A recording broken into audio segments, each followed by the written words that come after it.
Louvado seja Deus. Boa noite a todos e a paz do Senhor. Amém. Deus abençoe a vida dos nossos amados. Aleluia.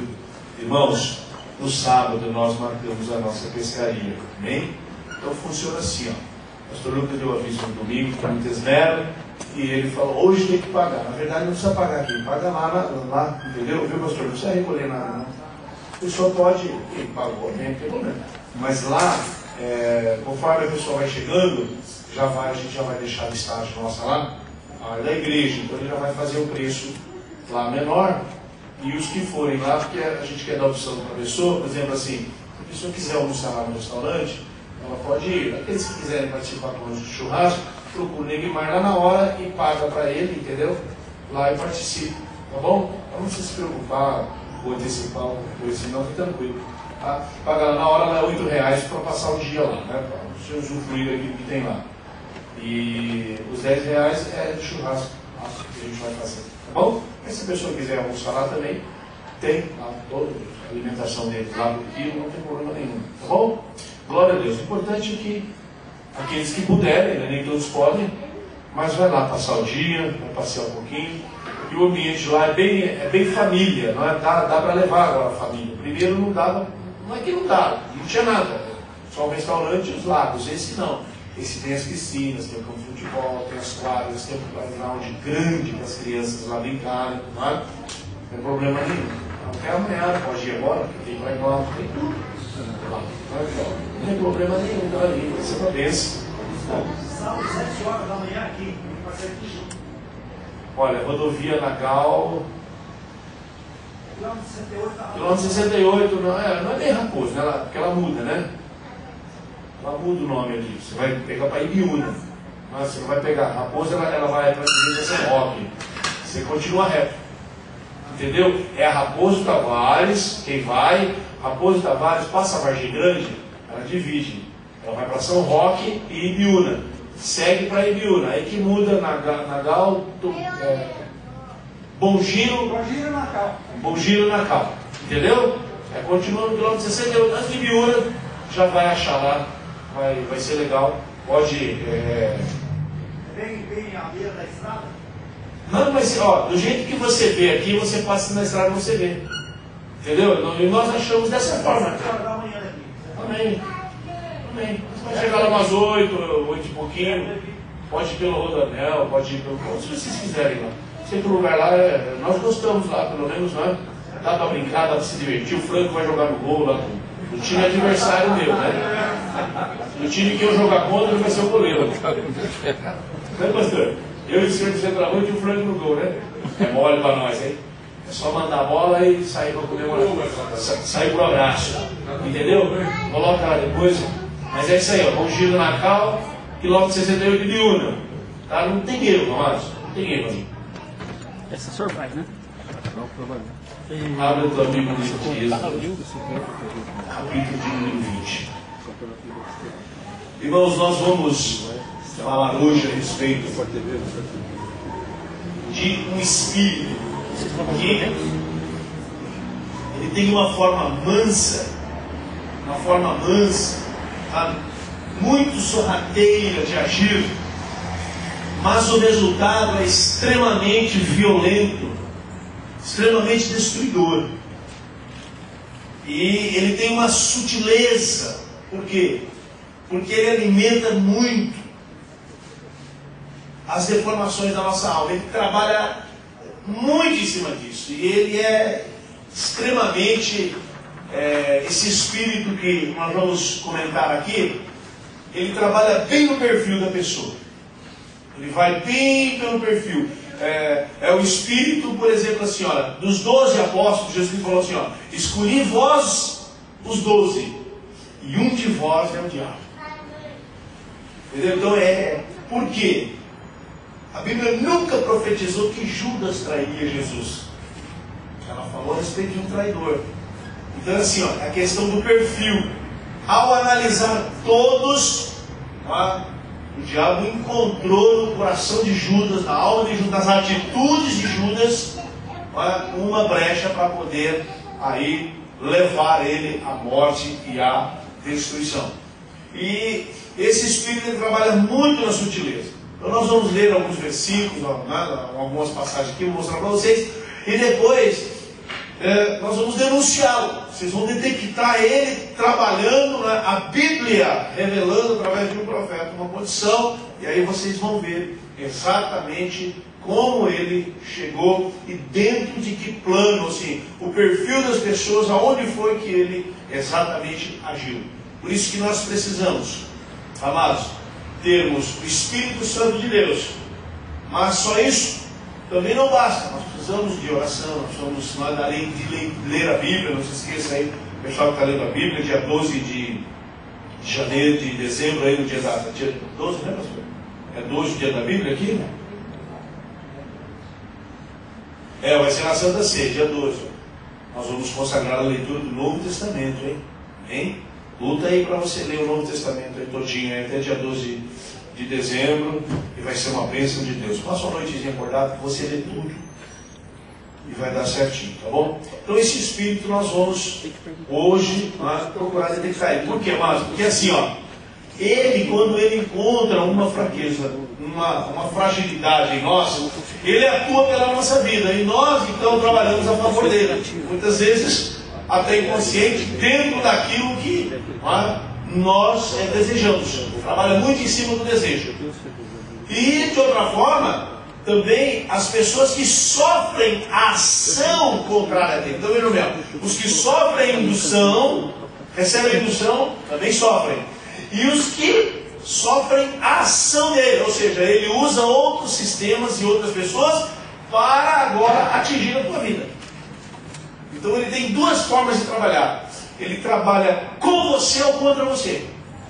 E nós precisamos, muitas vezes, entender isso. E através disso, dessa palavra aqui de hoje, muitas pessoas, eu acredito que irão descobrir por que às vezes a situação veio de um lado terrível aí na vida e às vezes permanece terrível, ou viveu terrível por um grande tempo aí. Você vai entender, não importa se você esteja indo daqui para lá ou vindo de lá para cá. Nós temos um espírito aqui realmente para destruir as pessoas. E nós precisamos detectar ele e trabalhar contra ele, nos revestindo de Deus. Por isso que o crente, ele não pode viver aí uma vida brechosa, uma vida aí sem o amparo espiritual da palavra de Deus, não é isso? De se preservar, a santidade aí no contexto de separação, separar-se do mal, separar-se do erro, separar-se do mundo, separar-se de amizades que são complicadas, de relacionamentos complicados, separar muitas vezes até de parentelas, porque não trazem benefício.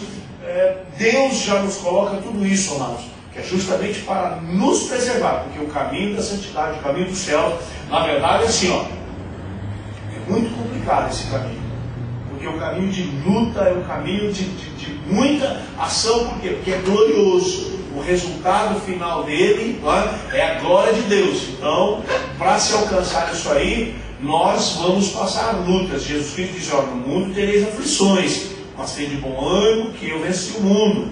A Bíblia também nos diz assim, que muitas são as aflições dos justos, mas Deus de todas a livra. Então nós vamos passar. E tentação, amados, é um problema sério na nossa vida, em todas as áreas. Então nós precisamos sempre estarmos vigilantes, vigiarmos. A própria Bíblia fala assim, as más conversações corrompem os bons costumes, Às vezes a gente exagera nas piadas, nas brincadeiras, essas coisas e tal, e vai criando uma corrosão do bom costume, E aí vai nascendo feridas, vai criando situações, enfim. A nossa conduta tem que ser uma conduta bem vigiada. Então nós temos que ter um autocontrole emocional bastante ali, debaixo do fruto do Espírito, que é a temperança, que é o domínio próprio, para a gente não abrir as áreas de uma forma exagerada. Por quê? Porque pode ser que depois, na hora de recuperar, como diz o outro, estica muito a asa, na hora de trazer de volta, aí está com cãibra, com dores, a ponta lá já está toda ferida e tal. Então nós vamos tomar bastante cuidado com isso. E o que nós vamos tratar aqui hoje, na realidade, é isso daí que nós vamos estar falando. Mas eu quero, depois a gente vai ler bem explícito isso daí, você vai compreender. Já abriu aí no Êxodo 20? Vamos ler o versículo de número 17. Diz assim, ó: não cobiçarás a casa do teu próximo, não cobiçarás a mulher do teu próximo, nem o seu escravo, nem a sua escrava, nem o seu boi, nem o seu jumento, nem coisa alguma do teu próximo. O que nós vamos falar hoje é a respeito da cobiça, ligado à ganância, ligado a um desejo de ter, de possuir, de ser, mas que muitas vezes está fora do controle daquilo que é natural. Ter, ser, conquistar, isso faz parte, amados. Porém, nós não podemos perder o controle de nenhuma área da nossa vida. Hoje, em específico nessa, não é? Nós não podemos perder o controle disso daí. Então, as rédeas e o domínio próprio vão ter um contexto muito forte, né, na nossa condição espiritual, dentro daquilo que nós vamos falar. Então, dentro desse contexto de cobiça e de ganância, nós vamos ler aqui na Bíblia, tentar para isso, para ver se nós estamos agindo gananciosamente ou se estamos, né, sofrendo a ação de um espírito de ganância, que também ela é destruidora, não é? Então, o desejo de obter, possuir coisas, objetos, fama, enfim, isso é errado? Não. Ter dinheiro é errado? Não. Ser rico, riquíssimo, poderosamente rico é errado? Não. A Bíblia diz assim, ó, que o amor ao dinheiro, essa é a raiz dos males. Mas, não é? Aquele que sabe administrar, sabe cuidar, sabe, conhece todos os valores, isso não é errado, isso é certo, corretíssimo. Então a ideia errada, não é? A respeito de riquezas que muitas pessoas têm, de que o pobre vai para o céu e o rico vai para o inferno. Isso não tem contexto na Bíblia. Isso não tem, nem naquela passagem do rico e Lázaro não dá contexto para generalizar uma situação dessa. O que acontece é que Jesus Cristo falou assim, ó: muito difícil é para os que confiam em suas riquezas. E a Bíblia diz: uns confiam em carros, outros em cavalos. Nós, porém, no nome do Senhor. Então é a segurança e a garantia do ter e do possuir que traz ao indivíduo. E a forma com que ele age com o seu querer e o seu poder. Então é o resultado disso daí é que conta. Mas, enfim, não está nos céus, no caminho dos céus, ou direcionado aos céus, ser rico ou ser pobre. Não é dessa forma. Jesus Cristo morreu por causa do pecado, do rico e do pobre, do milionário e do mendigo, tanto faz. Para ele, não tem essas coisas, não tem a ver. O problema se chama alma, coração, não é? A parte individual nossa, a atitude nossa. Então, nós vamos ver isso daí. Então, o desejo, amado, de ter, de possuir e tal, é um desejo lógico, eu acho que todo mundo tem que ter. O dia que você parar de sonhar, você vai estacionar na sua vida, não é? E vai ficar naquela mesmice, naquela coisa. Então, o sonho faz parte, não é, de nós. O jovem, não é, ele sonha em terminar a faculdade, sonha em ser um profissional, depois sonha em constituir uma família, depois ele sonha em conquistar outras coisas, não é? Nós sonhamos, tem gente que sonha com a sua casa própria, outro sonha com o seu carro mais bonito, o outro sonha, não é, com a sua vida profissional, enfim, são as conquistas da nossa vida. E nós desejamos isso, claro. Agora, tudo isso tem que exercer um controle para nós não ultrapassarmos limites. É aí que mora o grande perigo. Então você vai acompanhar uma leitura para que nós possamos entender o significado disso que Jesus Cristo nos ensinou. No livro de Tiago,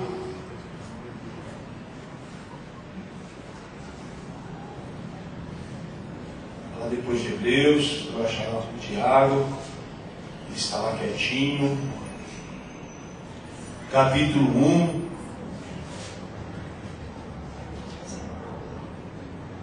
versículo de número 13 em diante. Aliás, vamos ler do 12 em diante, vai.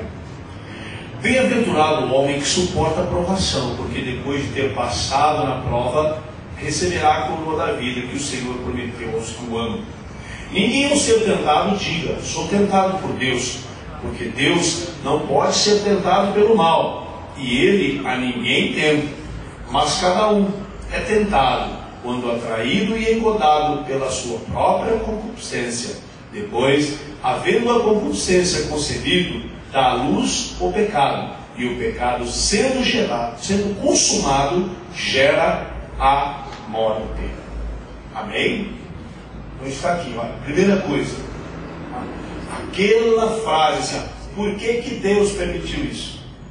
Se Deus sabia, na sua onisciência, a gente até invoca os atributos de Deus, na sua onisciência, Ele sabia que se eu tivesse isso, ou que se eu fosse lá, por que Ele deixou? Então dá a impressão assim, a Bíblia diz, Deus não tenta a ninguém. Provar não significa tentar, porque a Bíblia nos diz que não virá sobre vós tentação, no sentido de provação, senão humana, nenhuma acima da tua capacidade. Porque Deus conhece a nossa estrutura, e oportunidades para o erro todos vão ter. Porque afinal de contas, amado, nós precisamos. Muitas vezes você precisa provar para Deus. Para Deus você não precisa provar nada, porque Ele é onisciente. Ele sabe daqui entre nós quem vai e quem fica. Ele sabe daqui quem vai perseverar e quem vai patinar. Ele sabe. Mas, amado, você sabe? Eu sei? Não. Então, a nossa luta e a nossa provação é uma resposta que nós damos a nós mesmos. Isso vai ligar e vai estruturar a nossa convicção de fé. Vai mexer na nossa estrutura de fé, nossa estrutura espiritual. Vai trazer, vai agregar valores a nós. E vai trazer um fortalecimento na nossa fé. Então, muitas vezes nós atribuímos a Deus algo que é meu. Atribuo a Deus responsabilidades que são minhas. Então, o porquê que Ele deixou, o porquê que Ele permitiu, o porquê que Ele é porque, na verdade, eu preciso responder para mim mesmo. Muitas vezes, não, eu me conheço, eu me garanto. Não, você não se conhece, não se garante. Nós não sabemos. Você sabe como você pode reagir diante de uma situação crítica? Não sou crente em Jesus, eu cheio do Espírito Santo, essas coisas e tal. Tá bom. Você passa na rua aí, malandro anda com um revólver, dá um tiro na cabeça do teu filho na tua frente. Como é que você faz? De que forma você reage? Ou então ele não atirou, ele apontou o revólver lá e falou, vou matar. O que você faz? Eu não sei. Então você não se conhece. Você não se conhece. Nós não sabemos como vamos reagir diante de uma situação. Se com facilidade, com calma, com tranquilidade, se vamos desmaiar, ou se vamos para cima, se vamos nos desesperar. Como é que nós vamos reagir? Então, esse negócio de eu me conheço, eu me garanto, toma cuidado com isso. Deus me conhece. Deus te conhece. E nós precisamos da graça e do amor de Deus na nossa vida. Amém? Então, amados, vejam que a palavra de Deus, ela nos trouxe algo interessante. Primeiro, pessoal, cada um é tentado quando atraído e engodado pela sua própria concupiscência. A concupiscência aqui significa assim, um desejo incontrolável. Um desejo incontrolável. A pessoa com muita fome, ela é um desejo incontrolável? Você já percebeu que, por exemplo, assim, você está com fome. Então você almoça todos os dias 11 horas. Meio-dia, você está com fome. Não almoçou. 1h da tarde, você está com fome, não almoçou. Entendeu? Se for o pastor Lucas, a gente nem liga, nem telefone para ele. Se não almoçar 11, 15, 11, 10, isso aí dá pânico. Entendeu? Isso aí tumultua, você nem sabe, capaz de pular lá do escritório. É muito perigoso você ligar ele nessa hora, querendo uma administração, e a hora do almoço dele, você vai escutar assim, pulou lá de cima. Entendeu? Porque é incontrolável. Mas, amados, vejam que deu 2h da tarde, você que almoça às 11, não almoçou, você está com fome. Deu 3h da tarde, você está com fome. Deu 17, deu 18 horas, aí manda servir para você. O que? Ovo. Eu odeio ovo. Não eu. O personagem do meu exemplo. Ele odeia ovo. Mas põe um ovo frito, põe um cozido e faz um bom omelete para ele com bastante fome. Para você ver só se ele não come. Eu não tenho isso, mas eu como. Por quê?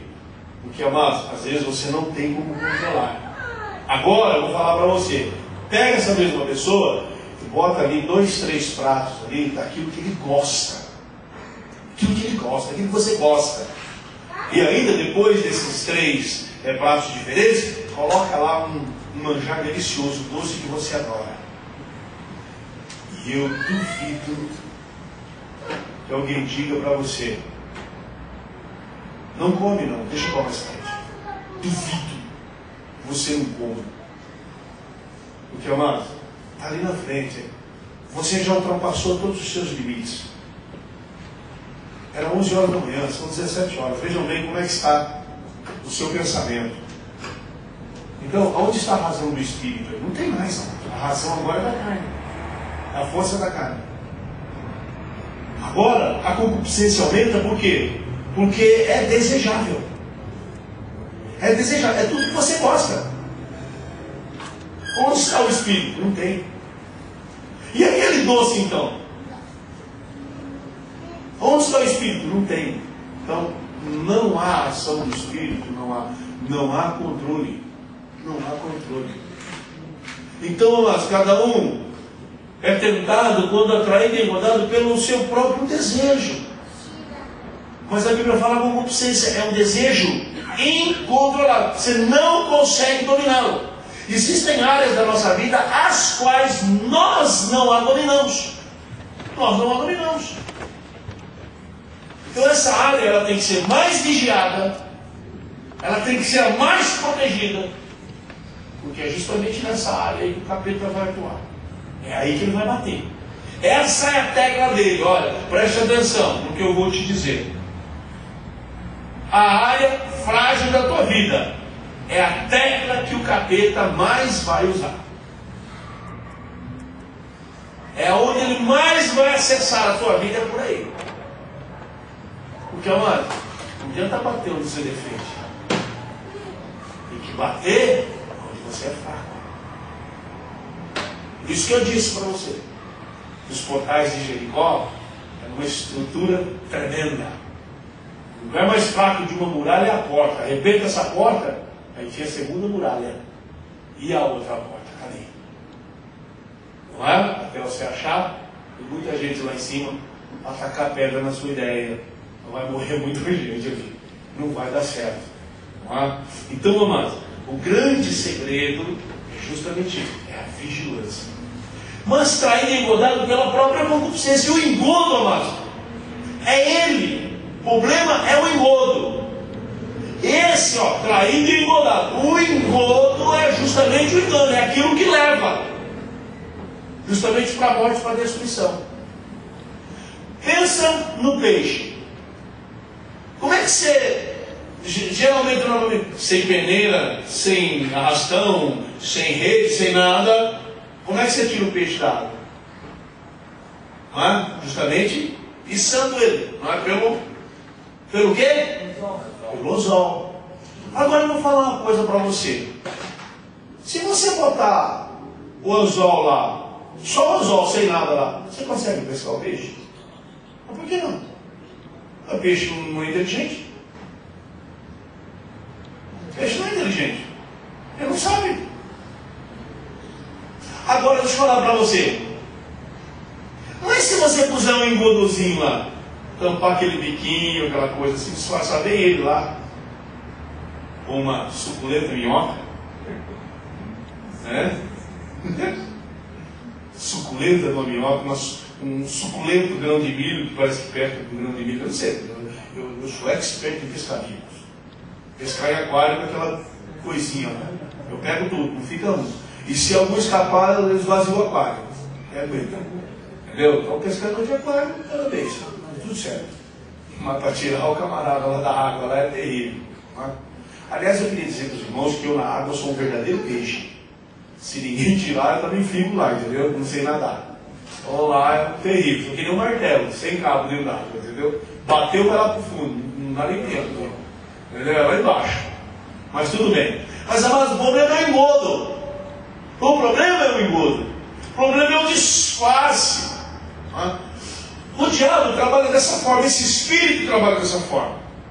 Então vejam bem, o peixe, ele já está naquele caminho. Ele engoda e atrai. E a morte está lá. É o vital. Então, a concupiscência, o desejo incontrolável, esse é o grande caminho que o diabo usa. Você já viu que às vezes, amados, a gente acaba fazendo uma dívida e depois, quando você para pensar, você fala assim: meu Deus, que loucura. Aí você fala assim: meu Deus, eu não acredito, como é que eu pude fazer isso, meu Deus? Olha a dívida que eu vou, mas por que eu não pensei nisso? Meu Deus, como é que eu não pensei, meu Pai amado? É esse o grande problema. Jesus Cristo disse assim, qual é o rei que indo para a guerra não se assenta com seus conselheiros e toma conselho com quantos homens é vir à guerra? Qual é o homem que indo construir ou edificar não senta primeiro e faz as contas? Porque depois de ter lançado os alicerces, não tenha mais condição de levantar o resto e sirva a ele de escárnio dos outros. E às vezes, amados, nós cometemos essas gafes, mas por que nós fazemos isso? Justamente pela indução desse espírito que nos leva num desejo de ter. E a gente vai para cima. Vai para cima. Nasce um desejo e você não. Eu tenho que fazer. Não, eu vou. Vamos centralizar em comprar, não é? Então, eu estive pensando às vezes assim nas propagandas, né? Crédito fácil. O que significa crédito fácil? Não. Dívida fácil. Hã? Dívida fácil, amado. Crédito fácil. Dívida fácil. Não é? Crédito facilitado. Facilitar a tua dívida. Você tem que pensar no pós. O pós é o importante. É o resultado. Então, crédito fácil. Lembra de uma coisa? Era crédito fácil. Dívida fácil. Então, é fácil. Então, nossa, uma moleza comprar hoje. Você precisa ter a mesma ideia quanto aos pagamentos. Tem que ser maior moleza você pagar depois. Porque moleza de comprar é. Você já viu o grande segredo hoje? Você compra e financia um carro assim, na moleza, um carro, você dá 20% de entrada. Qualquer um no próprio crédito. Você já viu aquela propaganda assim? Compra até com o nome do SPC. Você vai lá e consegue se você dá 20% de entrada?